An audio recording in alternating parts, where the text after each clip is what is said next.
Hello there. I sound like I'm about to sing I Miss You by Blink, but this is the angel from my nightmare here, looking at my fantasy footy team, AFL fantasy team for the Warne Dawgs, which is now ranked 17,013th.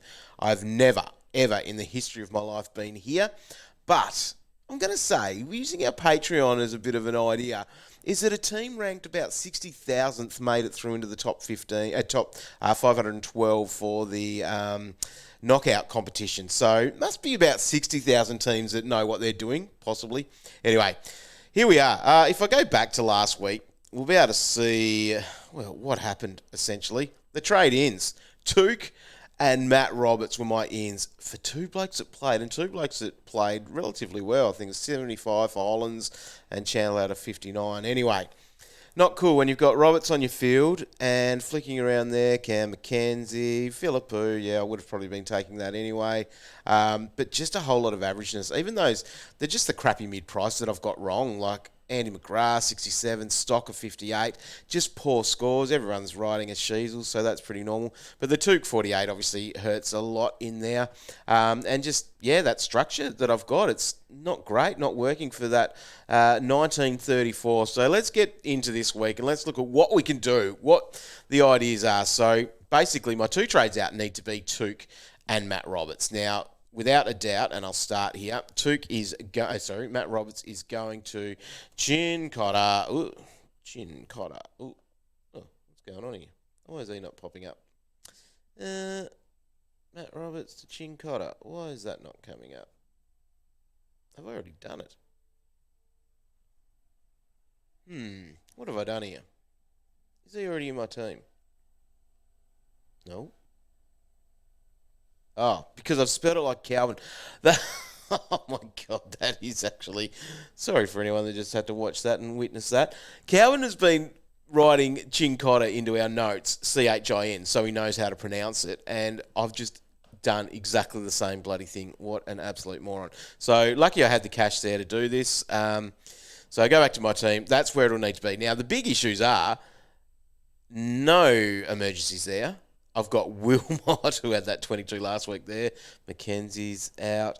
Long's out 2 to 3 more weeks. Van Ruin there. So I'm down to 2 on the bench that, that are just... the 2 green dots on the bench and the rest are all out. So bad. Chesser, obviously, the reason I held there, 237k, I thought, he can just ride as that dot and be a loophole option. Cowan has been dropped there or managed, as I've said. I'm not sure if he gets back in.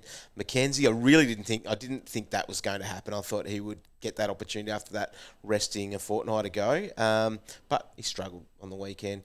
McAndrew was always there. So Long was a little bit like he probably was one. And this is a little bit of the Captain hindsight. Damo sliding doors, if I was looking at that, is going that I actually traded out Fergus Green instead of Noah Long, and it was the dual position. They were both going along at about the same rate. Like they were just the same player for me, and then that's just unlucky or just a bad decision, which we all make along the way. And then Wagner, thought that he might have been better than that and stayed in, but unfortunately not. So, disappointing. Anyway, that's where it is. We've got to stick with it. So, I've got to move Took. Now, we do have the Rory Laird issue, so that's why I'm keeping Wilmot there, just in case he's going to be that late out on the Sunday afternoon, because we wouldn't know that until 3:40.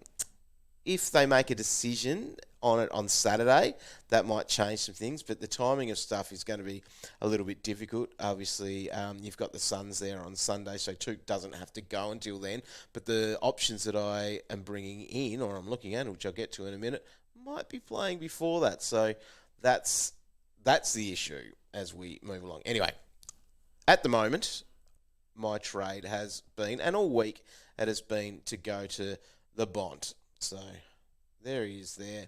That would then leave me 3k, so it sort of worked out all right in that move in the sense. But I am toying with a couple of different things. And that is maybe going some value, because I'm down to, 6 rookies on the ground technically. I'll take Sheasel away. I'm going to back him in. He's got a projected score of over 100. Surely he goes there. Fingers crossed he can be all right. As long as he's playing, he's at least a bye keeper anyway. So I do need to be working towards getting those off. And I'm going to need cash to do it because my team not generating the cash that it needs to. So I might have to actually change my mind on going the Bont there and going someone cheaper. Now, that cheaper guy, it might be either Connor Rozee, not Connor Rozee, I've already got him, Zach Butters, or it could be going with Tom Stewart. Now, Tom Stewart obviously ticks the boxes of the buy. A lot of teams have him, and that's probably the negative in that because I need to try to make a little bit of a jump on people. Butters has that nice 3-week run. Could he be a top 6 forward? Yep. My forward line, as that sort of stands at the moment, Taranto, Dunkley, Rosie, Goulden. So I've got 2 spots there that he can slot into eventually. So it might be Butters because if I go with the Butters move, Butters at 7.12, fair bit cheaper, so that will take me into 188k for next week. Now, I think that's probably the move that I'm working towards now. So, while the Bont move is good and I like it, I think that the Butters move is probably smarter for long term. Because then that 188k can go on top of a stocker. And then I could get Stewart next week, for example. Or where else could I look? That could be sitting on top of a Warple with a rookie downgrade because I'm going to be having to get a rookie next week regardless. And that's not even just about getting some cash. It's actually going to be about trying to make sure cash generation is going. So it's really put you behind. And we've joked about it a little bit, especially on the Patreon or whatever. I don't want to give people shit about their ranking anymore because it is a tough thing. It's a very difficult thing. This year has been brutal, and I've been on the end of bad luck and bad calls. And I know that bloody egg dickhead on Twitter would probably think that, although he seems like a bit of a moron. I don't think he actually understands life a lot. But anyway, that's another point. I'm very much over your Twitter trolls because my ranking is bad, and I know it. But I think we've got a lot more coaches right up there as high as they can be. So what I'm saying from that, though, I will need to do a rookie next week to try to get some more cash gen going. So whoever that is, does Angus Sheldrick keep his spot in the side? Angwin still might be cheap enough if he scores well.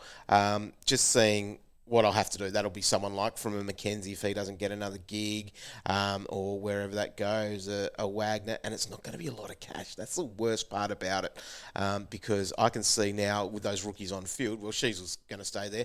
Jinby's got to stay there as long as he's playing. Ashcroft will. Chincotter's at the start of that cash generation. Philippu's got a bit to go because he had that good score a couple of weeks ago. His break-even's 32, but while these guys are playing, they're staying in my side and generally probably staying on field. So that's why the moves there, realistically, it won't be almost about getting rookies off the field for me over the next week or two. It will be actually just dumping those failed mid-prices. Liam Stocker will go. I reckon, that's where my thinking is now, I suppose, is that Stocker next week with that 180 that I've already got there can go to Stewart.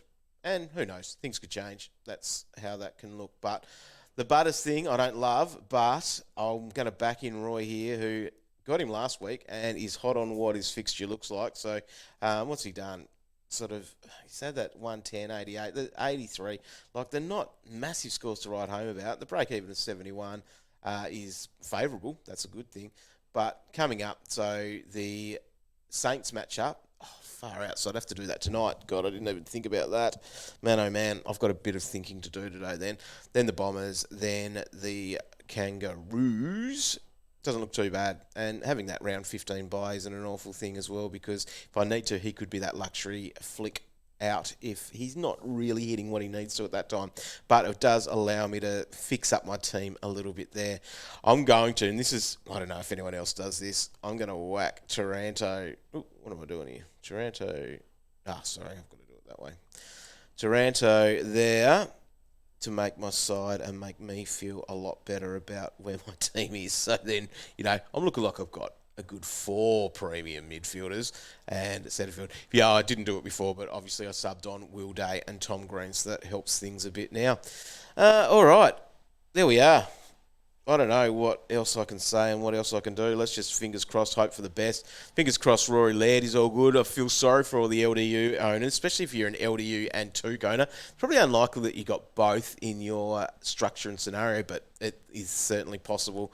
But fingers crossed you can get through. LDU would nearly be a trade for me now. That's my gut feel on that. So, but then that sucks in the sense of if you've got Took and also LDU, if you don't have a Chincotta, while I don't think he's a must-have, I think part of that cash generation sort of cycle and the style of that we need to be working towards. Oh, I haven't talked about captains. Rowan Marshall, I'll go him tonight as my vice captain into Tim English. I think that's the obvious way to go. Yeah, Nick Dacos is there, but I wonder if I know. I can't even try to think about whether things are going to be different for him at some point because he's just a gun. He's an absolute machine. All right, thanks very much for tuning in, and I will see you on Sunday night for our live stream for AFL, for our Patreon. Very fun night that we have, and hope I'm not doing the nudie run. I'm every chance to be with my team making those moves like that far out. It's not good. Fingers crossed it's still Calvin. See his little white bum out there doing a bit of a nudie run. Anyway, thanks very much for being part of it. Thanks to people as well being nice on Twitter when dickheads are on there. Part of it is a bit of fun, but geez, they're relentless sometimes. They are a bit of a nut job community at times. All right, thanks very much. Good luck for round 7. Stay tuned to all the news places to see if anything comes through. And now I've actually really got to think that, geez, if I'm getting in Butters, that's happening tonight, and that could affect a lot of things. Bloody hell. Timing. Bloody rolling lockouts. Bring back the fixed lockout for us. All right. Thanks, legends. We'll see you next time.